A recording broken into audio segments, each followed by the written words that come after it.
What's going on, guys? Welcome back to the channel. For today's video, thanks to Yolopark, we're going to be checking out their Transformers Generation 1 Optimus Prime AMK Pro Series model kit. Now, if you would like this or any of their previous characters, then be sure to check out the links down below and use the discount code Prime vs Prime. Now, the key differences between the AMK Pro subline to their regular AMK series would pretty much be the quality. This Optimus Prime has diecast pieces integrated into his design. He includes a lot more accessories and is pretty much painted front, side to back. But despite that, design-wise, he's very similar to some of those past characters, so assembling Prime is incredibly straightforward. These really are more action figures than they are model kits. So now let's rebuild the leader of the Autobots and stack him up against the mighty Megatron.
And bang! Here we have Optimus Prime fully assembled into his robot mode, and when it comes to an action figure based on that original G1 design, then right now I don't think it gets any better than this AMK Pro release. As we directly compare Prime to his on-screen character model, the details are pretty much spot on, and if you're like myself and you don't mind your Transformers not transforming, then I think this is likely to be the ultimate Generation 1 Optimus Prime. The details on this guy are just so sharp looking and the paintwork is immaculate. He has literally been painted front, side to back, which is looking sick, and as we check out the details, that head sculpt is super toon accurate. I also really like the wear and tear which can be seen across the entire robot design. Check out the front grille, which has been super nicely weathered, and the panel lines too are just looking sick. It's a brilliant looking Optimus. As we spin him around here to the back, because he does not transform, this is likely to be one of the cleanest Optimus Primes that I own in my entire collection, and I'd argue that the back of this guy looks just as sharp as the front. The backpack has been so nicely sculpted and painted.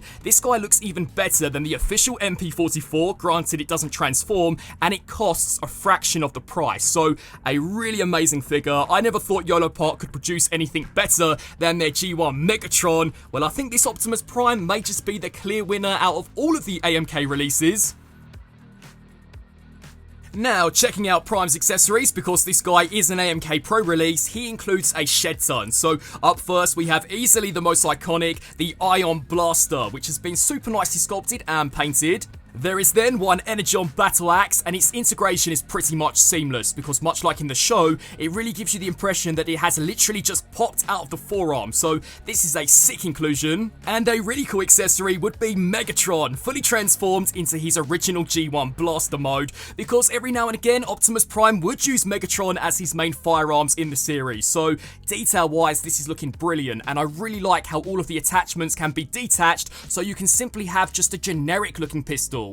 And much like we saw from Megatron, Optimus Prime is also packing a dynamic flight stand, which is brilliant. The sculpt work is looking sick, and I guess the idea is for these to connect, because you can combine this with the one that we saw from Megatron, so I imagine as we see more and more of these AMK Pro releases, you can almost create this in-aerial battle, which I think is going to look wicked, because the flight stand is fully adjustable, and yes, you are able to recreate the classic "he's got the touch" pose with this. And as we check out some accessories which are integrated into his design, he is packing one Matrix chamber with the Matrix of Leadership inside, and the details are looking wicked. Check out all of the cybernetics. The Matrix of Leadership is removable, so this Optimus Prime will be able to light your darkest hour. And something which I thought was really awesome is that Prime is packing a pair of fully integrated communication devices on both of his forearms. So these panels pop up, it does reveal a screen, which I thought was a pretty sweet touch. So on one arm, he can be commanding the Autobots to roll out into battle, and then on the other side, maybe seeing what Elite 1 is up to in the evening.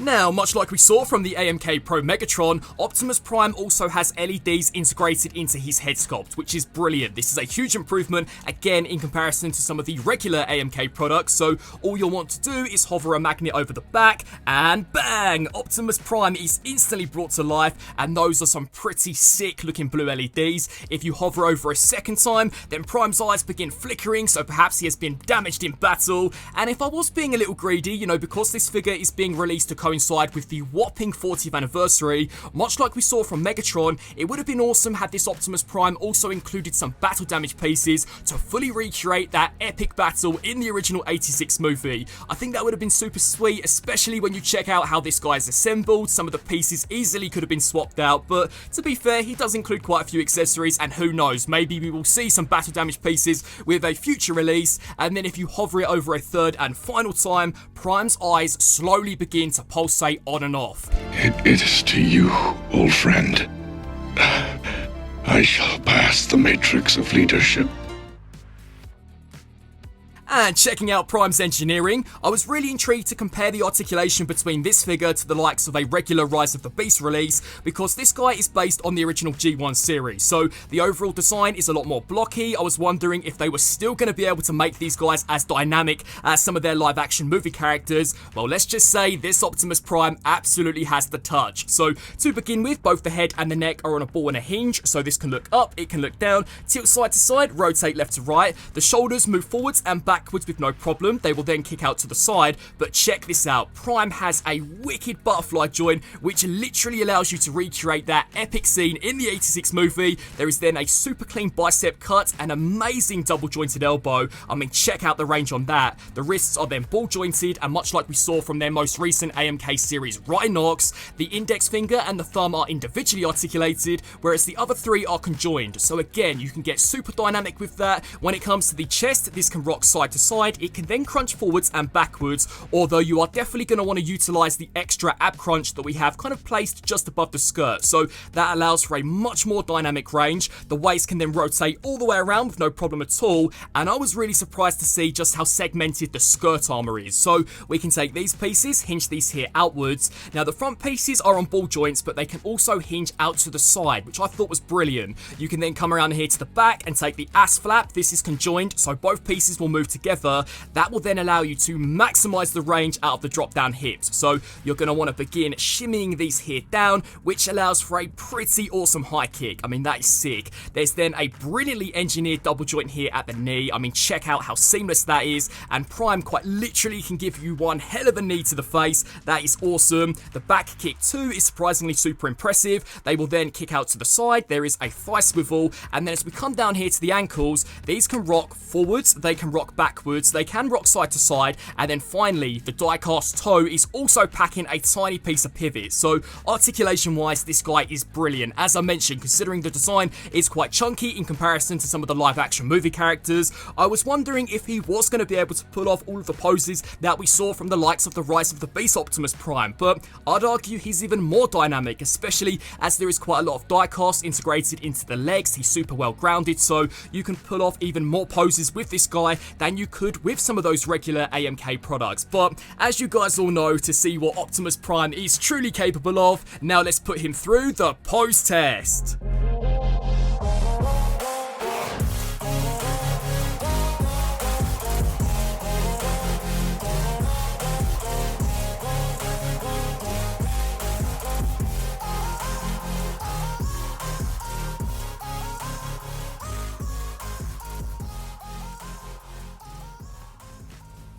Now, checking out some comparisons, on the right hand side we have the absolute unit, which is Yolopark's AMK Pro Series G1 Megatron. And what a killing team these guys make. I think Yolopark right now are crushing it when it comes to affordable non-transforming Transformers, as both of these retail for roughly $50. They include diecast pieces, a lot of accessories, a premium paint deco, and when you compare what you get back for that price tag, it literally destroys any of the other competitors out there right now. If you were to compare what you get for $50 from the likes of Marvel Legends, there really is no competition at all. So this AMK Pro subline is definitely one which I'm hoping can continue. I know Yolopark have plans to bring out a G1 Starscream, but I'm hoping they give us quite a big chunk of that original G1 cast. It would be wicked to see their take on a Soundwave, a Shockwave, or maybe even a Bumblebee to pair alongside this Optimus Prime. Now, to compare the AMK Pro figure to the regular AMK series, there definitely is a huge jump in quality. So this Rise of the Beast Optimus Prime retails for roughly $30, whereas this G1 Prime retails for roughly $50,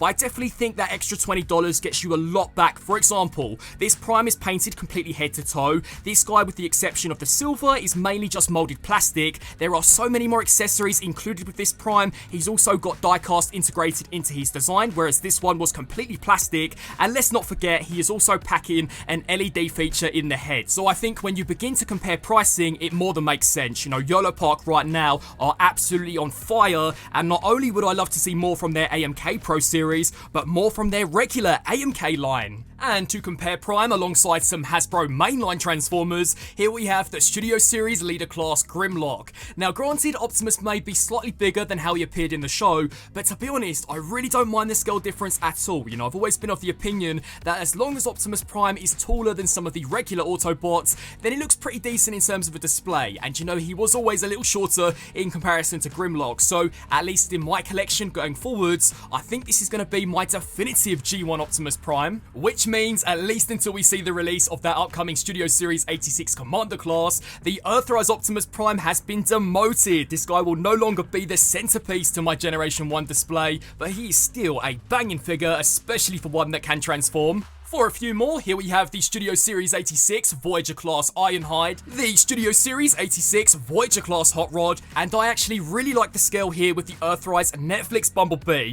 I think this looks sick. And finally, for two larger comparisons, here is the Studio Series 86 Commander Class Ultra Magnus. So again, I don't mind the size difference between these two at all. If anything, this is even more in scale than what we did see from the Earthrise Optimus Prime. To wrap things up completely, here we have the Takara Tomy MP44 Optimus Prime. So this retailed for roughly $500. Again, if you don't mind your Transformers not transforming, then you need to check out this Yolopark Prime, because I'd argue he looks a lot better in comparison here to this masterpiece. And so, wrapping up on this review for Yolopark's AMK Pro Series Transformers G1 Optimus Prime, another killer entry into this Pro subline. Optimus Prime literally looks like he has stepped out of that original G1 series. The paintwork is immaculate, a huge step up in comparison to some of their regular Rise of the Beast products, and the integration of diecast makes what already was an amazing figure into an even better one. You know, some of the poses that you are now able to pull off with this guy due to him having diecast in the feet are pretty astonishing, and accessory wise he includes almost everything that I would want from a G1 Prime, with the exception of, you know, maybe a few battle damage pieces. Perhaps that's me being a little greedy, but it would have been wicked to have matched what we saw from Megatron, and considering this is a product released as part of the 40th anniversary, it would have been pretty sweet to have seen a few interchangeable parts included. But who knows, maybe that's something we'll see in the future. For a figure which does retail for $50, right now there is nothing else like this on the market. Yolopark are crushing it when it does come to affordable products,